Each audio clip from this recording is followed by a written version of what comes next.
নারদকান্দে CBI তদন্ত চায় Kolkata high court. কার্যত একথা স্পষ্ট করে দিয়েছেন খোদ প্রধান বিচারপতি নিশিতা মাত্রে।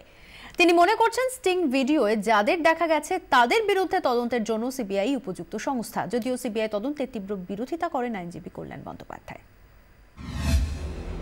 নারদকাণ্ডে স্বাধীন কোনো সংস্থাকে দিয়ে তদন্তের ইঙ্গিত আগেই দেয় কলকাতা হাইকোর্ট। 6 জানুয়ারির শুনানিতে প্রধান বিচারপতি স্পষ্ট বলেন, ভিডিওতে যাদের দেখা গেছে তাদের বিরুদ্ধে রাজ্য পুলিশকে দিয়ে তদন্ত করে লাভ নেই। আর এদিন খোদ প্রধান বিচারপতি বুঝিয়ে দিলেন, স্বাধীন সংস্থা বলতে তিনি সিবিআইকেই বুঝিয়েছেন।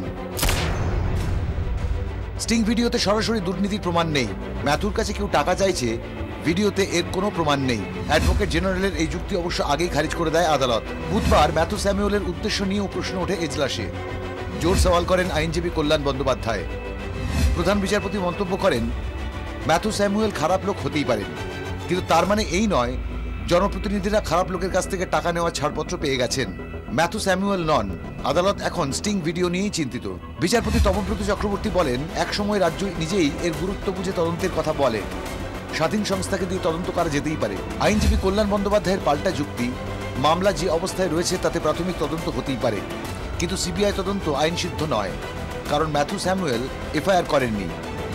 প্রধান বিচারপতি মন্তব্য করেন, স্টিং অপারেশনে জড়ানো ব্যক্তিদের দেখেই সিবিআই তদন্তের কথা বলা হচ্ছে। বুধবার ফের মামলা শুনানি। গোলাপকান্দের অস্বস্তির পর এবার নারদ মামলায় বারবার প্রধান বিচারপতির এই সিবিআই ইঙ্গিত শেষ পর্যন্ত শাসক দলের অস্বস্তির কারণ হয়ে দাঁড়াচ্ছে, এমনটাই মত আইনজীবী মহলের একাংশের। 24 ঘন্টার জন্য ক্যামেরায় অমিত দাসের সঙ্গে শ্রাবন্তী সাহা, কলকাতা।